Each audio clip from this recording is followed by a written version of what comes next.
जय Hind dear student, एक नए जोश और एक नई एनर्जी के साथ आज आपके सामने है। ये वीडियो छंद पर आधारित होने वाला है।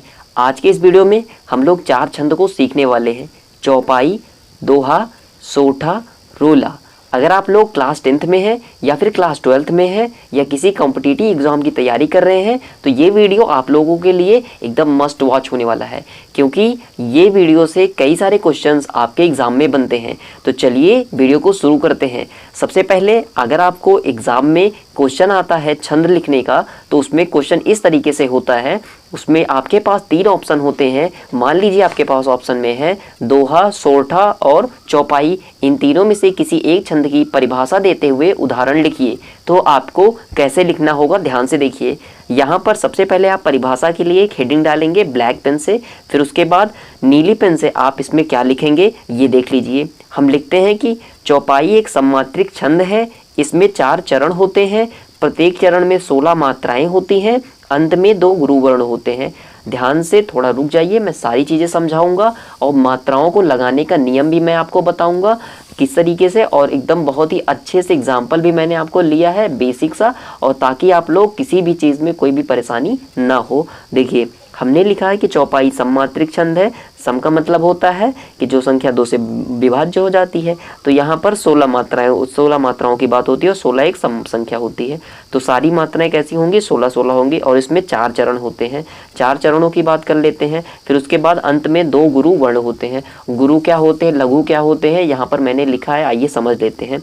देखिए लघु की बात करते हैं जहाँ छोटा, छोटी, छोटा ऊ और चंद्रबिंदी की मात्रा रहती है और री से ऋषि आता है, वहाँ हम उसको लघु कहते हैं। लघु का सिंबल एक डंडी के जैसा होता है।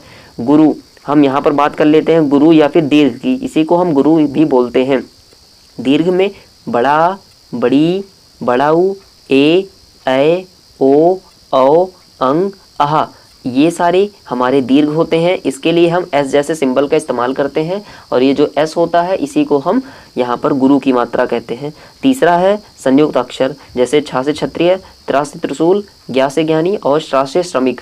ये सारे के लिए हम एक का इस्तेमाल करेंगे, यानी एक मात्रा का इसको लगाएंगे। लेकिन इनके पहले वाले वर्ण के लिए हम 2 यानी कि एस का प्रयोग करते हैं। तो मतलब एस जैसा सिंबल है, हम 2 मात्राओं का प्रयोग करते हैं। समझने के लिए एग्जांपल लिया है।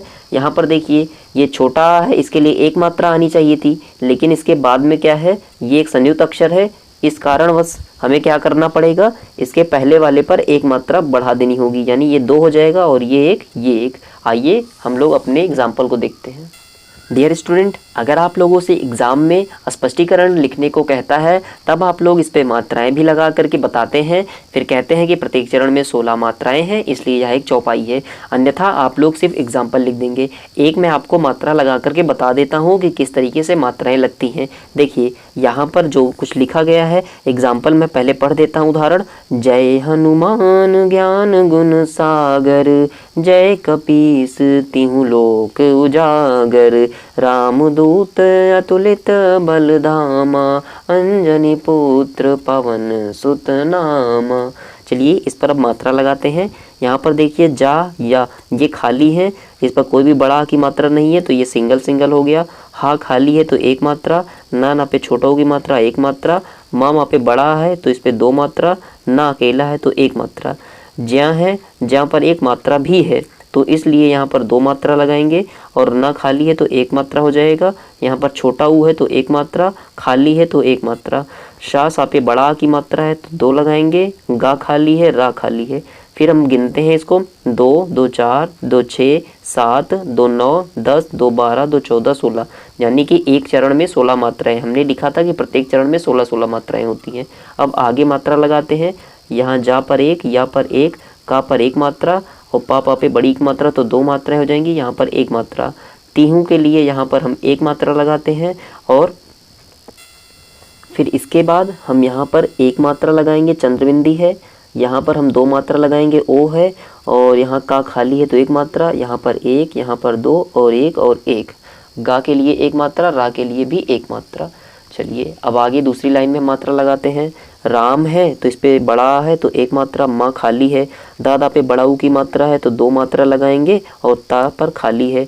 छोटा के लिए 1 मात्रा, ताता पे छोटा ऊ की मात्रा है 1 लगाएंगे। ये छोटा ई की मात्रा है, एक लगाएंगे, ता खाली है एक, बा खाली है, ला खाली है एक मात्रा, धा धा पे बड़ा की मात्रा, मा पे बड़ा की मात्रा।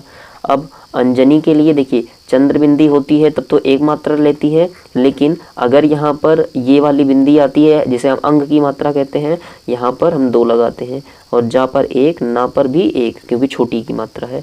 अब त्रा से त्रिशूल के लिए तो हम 1 मात्रा लगाते हैं, लेकिन इसके पहले वाले वर्ण पर हम 2 मात्राएं दे देते हैं, तो इस तरीके से। और पा खाली, वा खाली, ना खाली, और इस पर 1 मात्रा, यहाँ 2, यहाँ पर 2। गिनते हैं 2 2 4, 2 6, 2 8, 2 10, 2 12, 2 14, 16। इस तरीके से हम मात्राएं लगाते हैं। अब दोहा की बात कर लेते हैं। दोहा की परिभाषा आप लिखेंगे। दोहा अर्ध सम्मात्रिक छंद होता है। अर्ध का मतलब होता है आधा, सम्मात्रिक का मतलब होता है इसमें बराबर मात्राएं होती हैं, यानी 2 चरण में बराबर मात्राएं होंगी और अगले 2 चरण में बराबर मात्राएं होंगी। इसमें 4 चरण होते हैं। इसके पहले और तीसरे चरण में 13-13 मात्राएं होती हैं तथा दूसरे और चौथे चरण में 11-11 मात्राएं होती हैं। देखिए आप लोग कन्फ्यूज़ रहते हैं ना कि कैसे इसको याद करेंगे, तो दोहा के लिए मैं आपको ट्रिक बता देता हूँ। देखिए इसमें कहा क्या गया है कि पहले चरण में और तीसरे चरण में, पहले और तीसरे चरण में कितनी मात्राएं होती हैं? 13-13 मात्राएं होती हैं।